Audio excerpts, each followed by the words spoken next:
and my heart's in the Highlands. That's Bob Dylan. Bob Dylan doesn't live in Highlands, but a lot of us in the capital region do. Well, I wouldn't even say a lot, but good call, Corey. Thanks for the tune right there. On the news today, you just heard that there could be an amalgamation vote coming about, of course, bringing together the 13 municipalities and communities that make up the capital region. We're doing a series of interviews here on CFAX every Monday about those 13 municipalities to help us understand a little bit more about what they are, the people that live there, the character of those places. All politics aside, just the nature of these communities. First week, we spoke about Colwood. Last week, it was Esquimalt. And today, it's about the District of Highlands. A couple of people know all about that. Daphne Allen is with me, and Pattie Whitehouse is here, too. Pattie, how are you? I'm just great. Nice to see you. You're a personal historian, too. That's right. Which means that you help people compile their own lives. That's right. It's a very interesting thing to do. It's wonderful. I'll bet it is. Daphne, how long have you been a resident in Highlands? 1976, we moved in. Right, and hasn't been a lot of change. Is it fair to say that? I mean, it's kind of... No, it's not fair to say that. It has been, okay. Oh, yeah. That's why we're here, to talk about this. I mean, when you talk about a lot of areas that have grown and changed and things like that, we've seen industrial spread and residential growth and that sort of thing, but the nature of the Highlands has sort of been defined by what it's not instead of what it is in terms of some people, but 1/3 of the Highlands is protected. And will always be that way. More than that. 40% is 40%. 40% is protected as parkland, Yeah. And not sure how much more, but another 10 or 15% has conservation covenants on private land. So it's always going to be there for everyone to be what it is. That part, yeah. Yeah. We just said this off air. When you say to people, oh, the Highlands, and they kind of think, I drive through it. So what are the boundaries? How do you define where the Highlands is? Well, I define it as the area between Langford and Brentwood. Right, because if you're on Millstream Road and you're in Langford and you drive past Millstream Shopping Center on the right and Home Depot on the left, if you keep going, that's right, you're heading right into the Highlands. That's right. And you can also access it through Prospect Lake Road and places like that. Up Munn Road, that's right, and Wilson Arm Road from the Gulfstream Park area. Yeah. And then coming south from Willis Point Road through the Ross Durants. So it's defined, but I'll go back to you. It's defined by a lot of the parkland, as you said, because 40% of the Highlands is green, and it will always be green. It's going to stay that way. So drop some names for me. Tell people what we're talking about, these footprints of parks. Well, all down I guess it's the west border of the Highlands is Gowan Todd Park, from Todd Inlet right through to Finlayson Arm Road.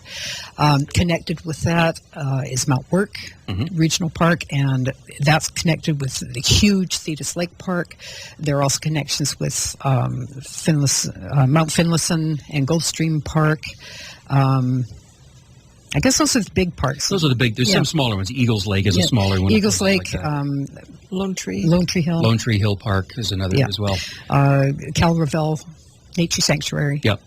So all of these things have been put in place because of people being benefactors and people being forward-thinking to try and make sure that they stay that way. Forward-thinking, yes. Progressive, yes. Yeah, in that whole way. So let's talk, first of all, we'll go back. I mean, when first European settlers came here, they settled this area as agricultural primarily, I think, did they not? That's right. And the name that comes to mind when you hear talk about that is Caleb Pike. Right. Tell me about Caleb Pike. Oh, he's a fantastic character. He came to Victoria in 1850. Wow. On the Norman Morrison. That was the ship that brought John Sebastian Helmeken to Victoria. He worked for the Hudson Bay Company for his mandatory 5 years and then accepted parcels of land as payment and started his homesteading.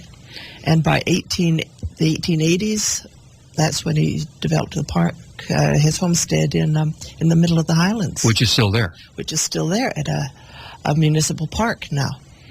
So when that place was established, you still have a little schoolhouse there and the house and all that stuff at the Caleb Pike Heritage Site.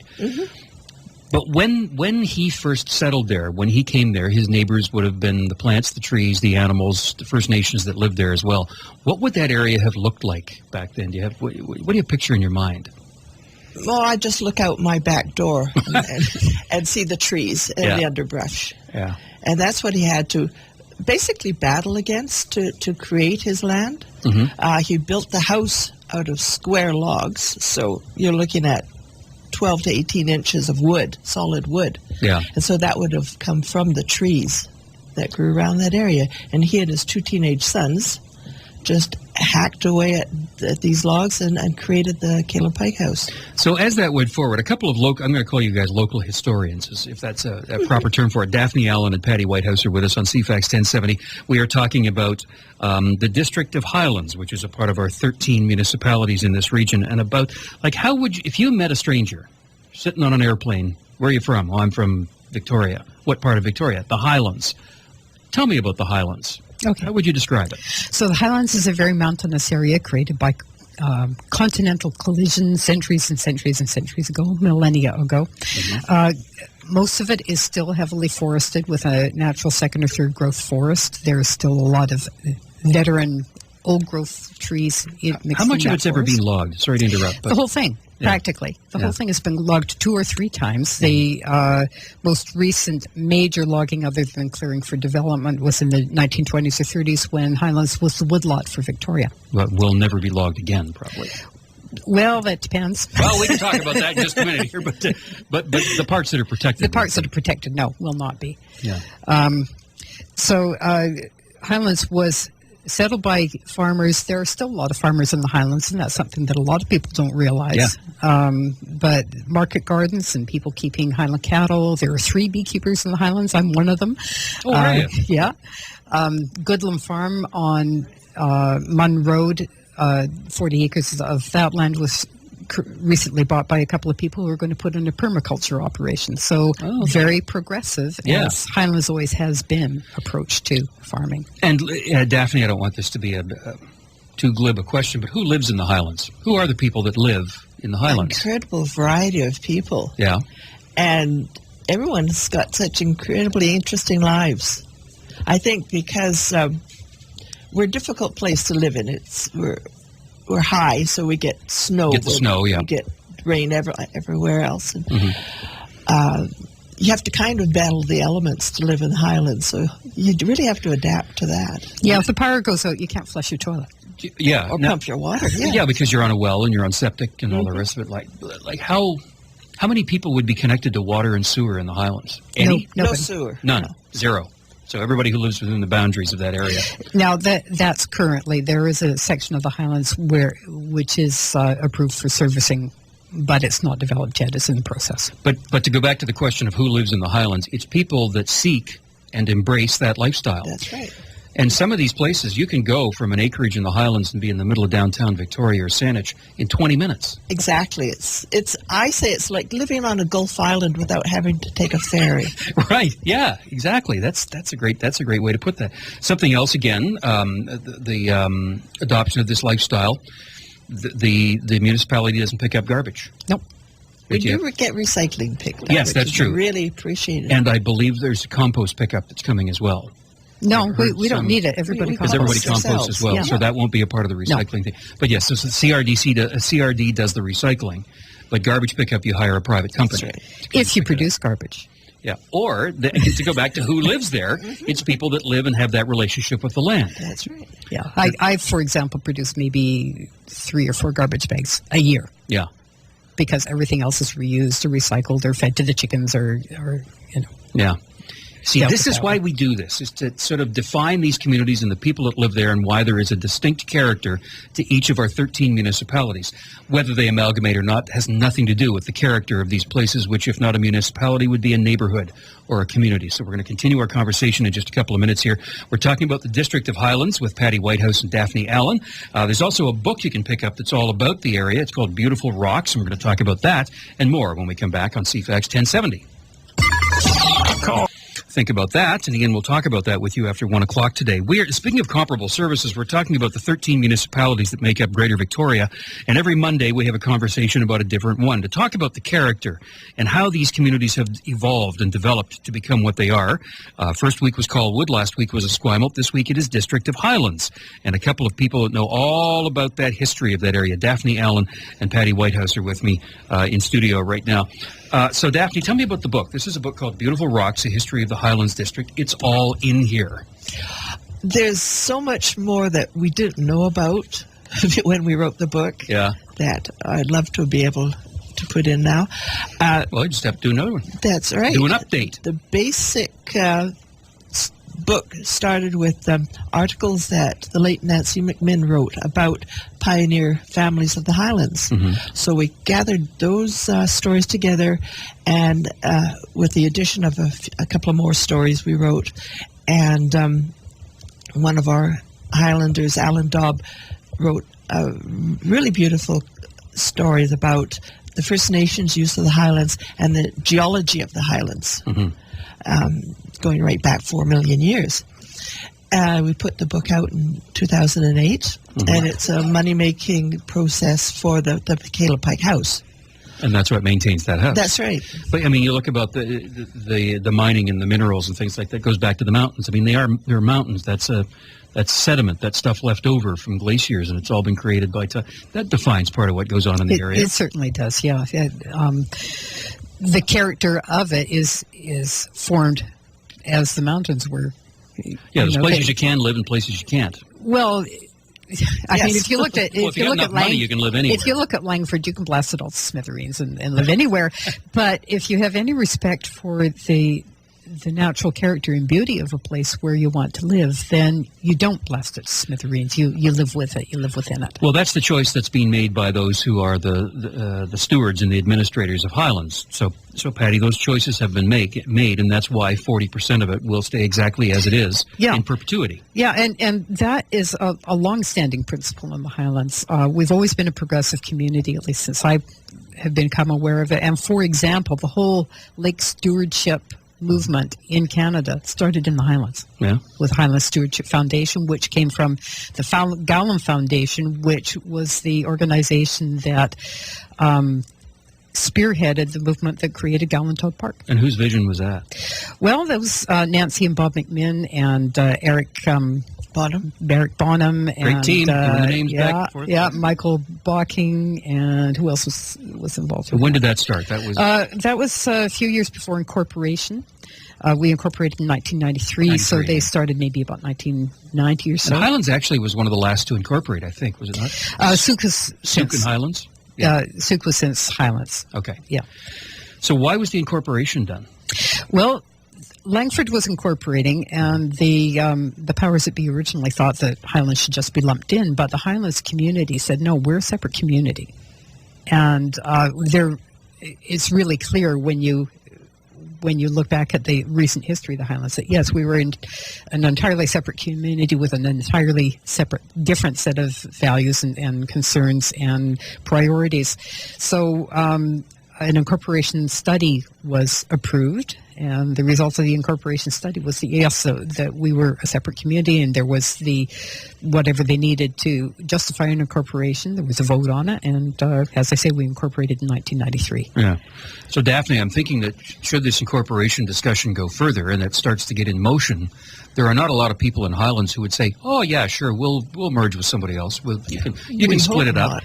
Well, it depends on how you did it. If you could merge us with other rural municipalities, that might make some kind of sense. But the adjacent municipalities are not rural. Well, not in the Langford direction, but you think in Central Saanich or over. Well, North Saanich, perhaps. North, yeah. Yeah, Metchosin, Willis Point. Yeah. Okay. And the Malahat. The ideas that John Rand had with Highlands incorporating part of the Malahat. That's not how incorporation works typically. Right. But that makes much more sense than merging us with urban areas. So does that happen at council? I think you both attend council meetings there. Has that conversation been had out loud? Does it ever happen? In that particular form, no. There hasn't been opportunity for it. Yeah.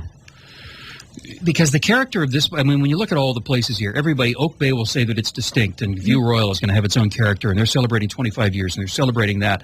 And Esquimalt just passed 100 years as an incorporated place and as the township as it exists right now. There is not another region around here. Metchosin comes close. That's got the same profile, the same character as Highlands. No. At all. It's that distinct. Yeah. What would you say it's closest to? Is it Metchosin or is it? Well, maybe East Souk. East Souk. Yeah. But because it's so much off the grid in a lot of ways, right? That's right.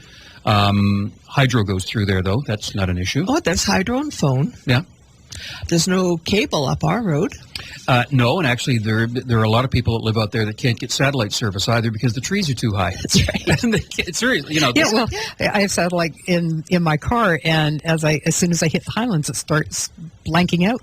Oh, well, we like to hear that here at CFAX because we prefer that you listen to us. Right. But these, again, are the challenges that people don't feel badly about, but it's a part of life. I mean, that's. I mean, they didn't have satellite dishes 100 years ago. And fine. But they do now, and a lot of people really like them. They truly do. But like Munn Road, major road that runs through there. Where'd that name come from? John Munn. He was a Scottish farmer. Yeah. He lived in the East Highlands. Mm-hmm. Died about 1906. Wow. He was a bachelor farmer that he left his name on that piece of road that led to his property. So before the incorporation, how was the area managed? How was that stuff? Well, it was unorganized territory administered under the Capital Regional District. Okay. Do you see, and again, this is not a political question, it's just speaking as a couple of people who have a lot vested in living in that community. Any benefit of any kind to any kind of incorporation conversation, do you think? To the Highlands, you mean? Yeah. I don't see any. You don't see any? No. They're both shaking their heads. This is radio, but they're both shaking their heads. But I'm just asking that because as this does move forward, it's going to happen, and Victoria's driving a lot of this, obviously, because it's their council that will do that. For the urban municipalities, it certainly makes some sense to amalgamate some services. Sure. But to provide conveniences. To provide convenience, to provide economies of scale and that kind of thing. Yeah. But those things aren't relevant to Highlands. We don't have the sewer and water. Our policing is done by the RCMP. We have a volunteer fire department and mutual aid agreements with other volunteer fire departments. 2 fire halls, I believe. Is that right? Yes, that's right. There are. In fact, the East Highlands Fire Hall, which was the first one, when was that started? That was way back in the early 90s. Yeah. I mean, earlier than that. Recruitment of volunteer firefighters has become an issue for a lot of municipalities because people are busy with their families and their kids and commuting and stuff like that for the sustaining part of it to go forward. So that's a conversation, I suppose, that would have to happen at some point. Mentioned the point to Pamela McCall on the crossover earlier that Highlands employs 6 people. There are 6 municipal employees. That's all there are. They're great people, too. Yeah, great staff. I'll bet. And they know their area and they love their area. That's right. But other places talk about amalgamation to eliminate levels of service. You don't have any levels of service. There's nothing to... we have some of the best road maintenance in the region. Yep, true enough, yeah. Anybody that drives through there to go hiking would attest to that. And we're in town, you get the main roads plowed after snow and the side roads just go to mush. We get all our roads plowed. Yeah, because you get the snow. That's right, because it's essential.